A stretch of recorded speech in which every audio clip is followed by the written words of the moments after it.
Have you ever felt trapped in a conversation where someone twists your words, plays the victim, or subtly controls the situation to suit their needs?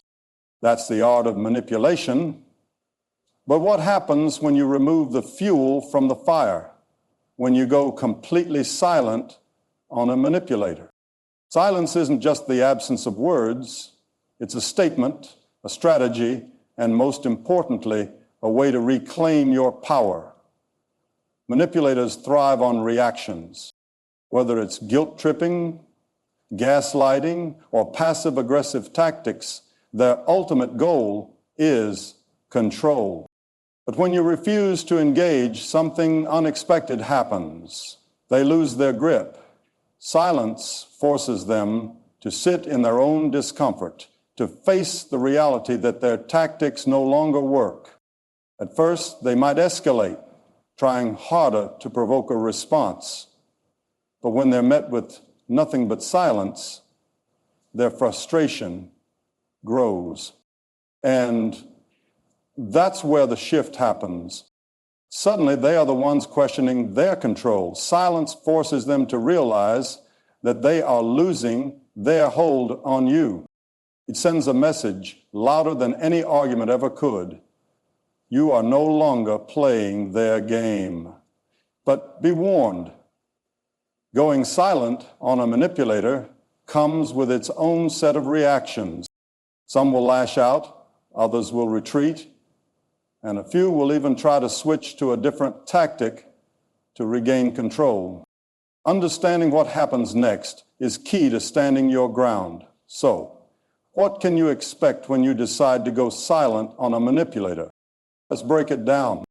The moment a manipulator senses your silence, their first reaction is usually panic. Manipulation thrives on engagement, whether it's your anger, guilt, or even attempts to explain yourself. When you suddenly remove that engagement, it sends them into a state of uncertainty. They're used to controlling the flow of communication, bending conversations to serve their agenda, but now there's nothing to work with, and that terrifies them. At first, they might try small provocations, subtle jabs, passive-aggressive remarks, or guilt-inducing statements designed to break your silence. "Oh, I guess you just don't care anymore," they might say, fishing for a reaction. Or they'll play the victim. "I don't know what I did to deserve this." These are baited hooks meant to pull you back into their game, and if you take the bait, they win. But here's the secret: the more they panic, the more their mask starts to sleep. They might ramp up their tactics, sending a flood of messages, calling repeatedly, or even roping in mutual acquaintances to get to you. This isn't concern, it's desperation. A manipulator losing control is like a gambler on a losing streak. They double down, hoping to regain power, but by staying silent, you're setting a boundary they cannot cross. The key is not to flinch. When you hold your silence, you force them to confront something they're not prepared for, a version of you they can no longer manipulate. And that is when their frustration starts turning into something else. Anger. Ready for section 3/10. Once the manipulator realizes their initial attempts to regain control aren't working, frustration sets in. This is when their behavior can shift from subtle to aggressive. Silence to them feels like rejection, and manipulators hate rejection. They don't just want your attention, they need it to fuel their sense of dominance. When you go silent, it's like cutting off their oxygen supply, and their reaction can be explosive. This phase is where they might lash out, sending long-winded texts filled with accusations, calling you selfish, cold, or uncaring. They'll try to guilt-trip you, framing your silence as cruelty. "Wow, so you're really just ignoring me like I never mattered?" This is designed to stir your emotions, to make you feel like the villain. But in reality, they are the ones struggling with the fact that they can no longer control you. In some cases, they might even turn to insults or aggression, trying to provoke you into breaking your silence with a defensive response. They'll use phrases like, "I always knew," you were like this, or you're proving exactly why no one trusts you. These statements are meant to break your resolve, to trigger your emotions so that you react. And the moment you do, they regain the upper hand. This is their test. If you give in, they learn that their escalation works. But if you stay firm, if you refuse to engage, something fascinating happens. They start losing interest. Manipulators crave a reaction, and when none comes, they begin to feel powerless. They start realizing that their tactics are failing. And when a manipulator senses failure, they often move to their next phase, the guilt trap. When anger doesn't work, manipulators often shift to their next most powerful weapon, guilt. If attacking you didn't break your silence, they'll try another angle, making you feel sorry for them. This is where they morph into the victim, portraying themselves as misunderstood, heartbroken, or even devastated by your silence. They'll send messages like, "I can't believe you would do this to me. I guess I was never important to you after all. I'm struggling so much, and you just disappeared." These lines are carefully crafted to trigger your empathy. They know that if they can make you feel guilty, they might be able to lure you back into a conversation. And once you respond, even if it's just to explain yourself, they've succeeded in breaking your silence. Some manipulators take it even further by pretending to be emotionally or physically unwell. They'll hint at feeling depressed, lost, or even suggest that they need help. They might say, "I don't know how to handle this," or "I just feel so alone right now." And while true emotional distress should always be taken seriously, manipulators often fabricate or exaggerate their struggles purely to regain control. This phase is a psychological chess game. They're testing your boundaries, waiting to see if your silence is real or just temporary. The moment you cave and respond, they will use your guilt as leverage, twisting the conversation to make it seem like you were the one who wronged them. But if you hold firm, if you refuse to engage with their guilt traps, something interesting happens. The manipulator starts realizing they've lost their emotional grip on you. And that's when the next phase begins, the silent treatment reversal. When guilt doesn't work and they realize they can't provoke a reaction, manipulators often resort to mirroring your silence, but with an entirely different purpose.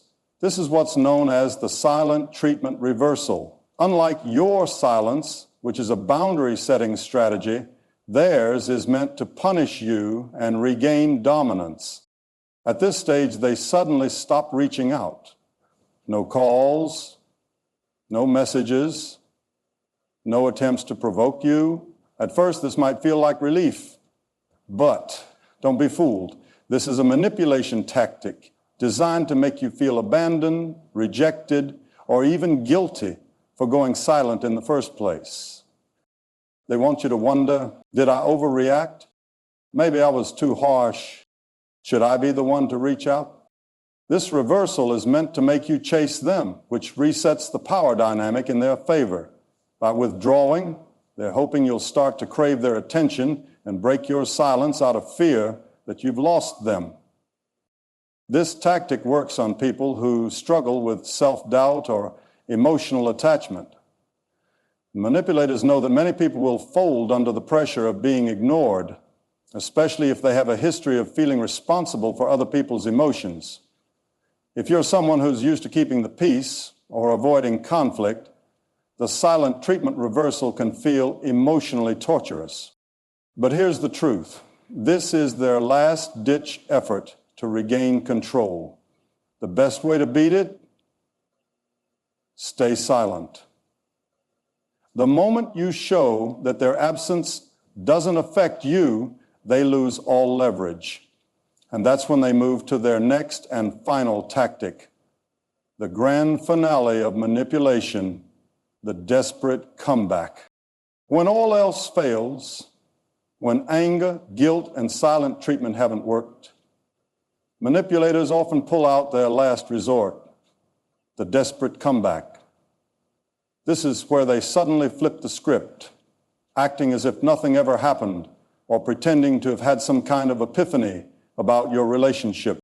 They'll send messages like, "Hey, I've been doing a lot of thinking and I realize I may have been wrong. I miss you.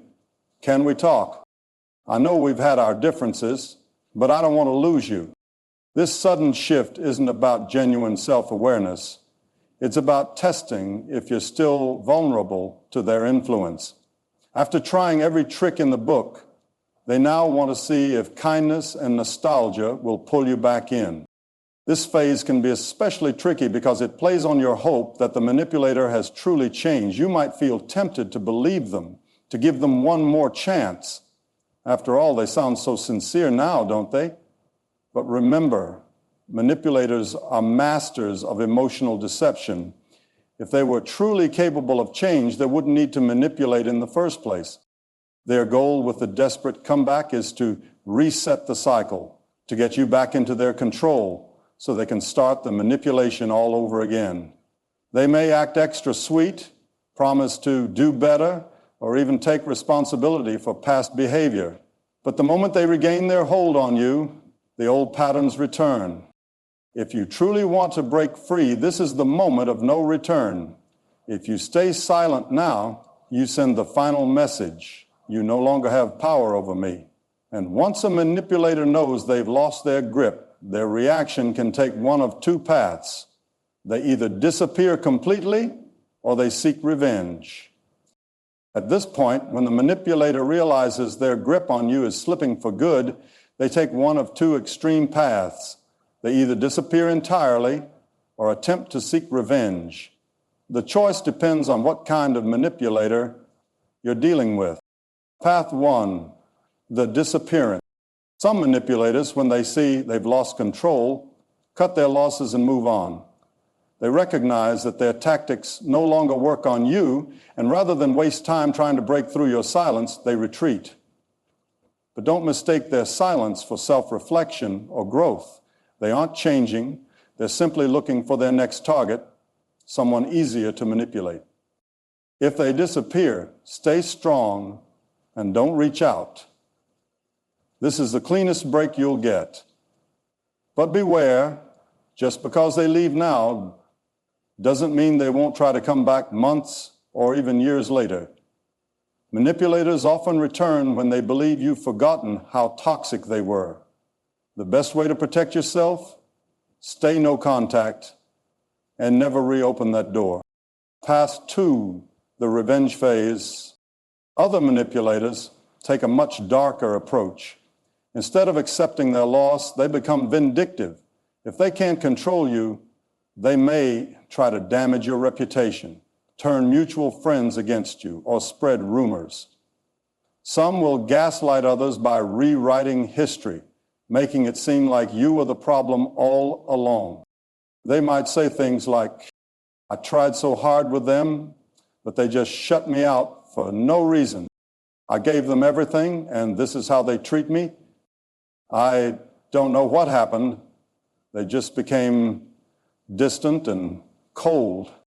If this happens, the most important thing is to stay calm and refuse to engage. Manipulators want you to react emotionally because if you lash out, they can paint you as the irrational one. The best response? Let their lies die in silence.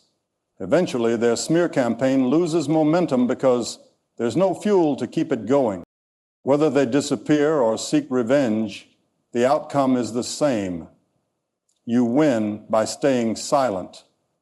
And once they realize they can no longer control you, they experience something they never expected: self-destruction. When a manipulator loses control over someone they once easily deceived, something begins to unravel inside them. Their tactics, once so effective, are now powerless. And for someone who thrives on control, this is more than just frustrating. It's a direct hit to their ego and sense of superiority. Without your reactions to feed on, they start to feel empty, powerless, and directionless. Manipulators don't function well without a supply, someone to control, gaslight, or emotionally drain. So when you go silent and refuse to re-engage, they are forced to face something they spend their entire lives avoiding: themselves. At this stage, they may go through an identity crisis. They might jump quickly into new relationships or friendships to fill the void you left. They could spiral into self-pity, convincing themselves that they were the victim all along. Some may even lash out at other people, trying to regain a sense of dominance wherever they can. In extreme cases, they will cycle through denial, rage, and self-loathing, all because their usual manipulative strategies failed. But here's the key difference between you and them. You grow from challenges. They don't. Instead of learning from this experience, most manipulators refuse to take responsibility. Instead, they tell themselves, they'll regret ignoring me one day. I'll find someone better who appreciates me. It's their loss, not mine. But deep down, they feel the sting of rejection because your silence proves they weren't as powerful as they thought. The self-destruction phase is not your concern. It's a battle they created for themselves. Your only job is to stay silent and stay gone. And when they finally accept that they've lost control, they reach their final stage, the last desperate attempt to return. Just when you think it's over, when you've moved on and found peace, they come back. It might be weeks, months, or even years later, but manipulators always return when they think you've let your guard down. At this stage, they've either exhausted other people who saw through their manipulation, or they've convinced themselves that enough time has passed for you to forgive and forget. They might test the waters with a casual message. Hey, it's been a while. Hope you're doing well. I just saw something that reminded me of you. I miss you. Do you ever think about me? Don't mistake this for sincerity. This is not about closure, love, or growth. It's a calculated move to see if they still have access to you. If you respond, even with a simple, hope you're well, too, it reopens the door for them to creep back in. Some manipulators take a more dramatic approach, claiming they've changed. I've done a lot of thinking, and I realize how I treated you wasn't fair. I've grown so much since we last talked. I just want to apologize properly. This is a trap. If they truly changed, they wouldn't need to convince you. They'd respect your silence. But manipulators don't grow, they adapt. They study what works and use it to their advantage. If kindness gets a response, they'll act sweet. If guilt works, they'll play the victim. If nostalgia is effective, they'll reminisce about the good time. The real test is what you do next. If you break your silence, you reset the cycle. But if you stay strong, if you ignore their last desperate attempt, you reach the final stage, true freedom. When you refuse to engage, when you ignore their last desperate attempt, something incredible happens. You break the cycle for good. The manipulator, once so confident in their ability to control you, is left with nothing. No reaction, no influence, no power. At this stage, you may feel a strange mix of emotions: relief, empowerment, and even grief.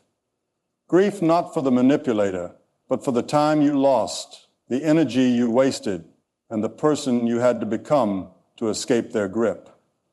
And that's okay. Healing isn't just about moving on. It's about reclaiming the parts of yourself that were silenced. But here's what truly matters.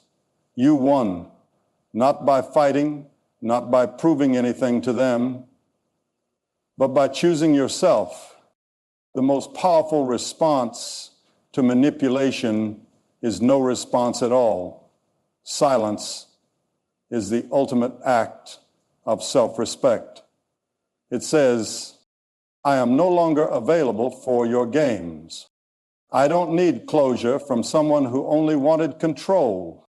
You no longer have access to me. Over time, you'll notice something. The manipulator becomes a distant memory. The more you focus on your own growth, the less they matter. Their mind games, their tricks, their attempts to pull you back in, it all fades. And what's left? Peace. Because when you go silent on a manipulator, you do more than just ignore them. You take back your life. And that is the kind of power they will never understand. So now I leave you with this. Who in your life needs to hear your silence? And more importantly, are you ready to set yourself free?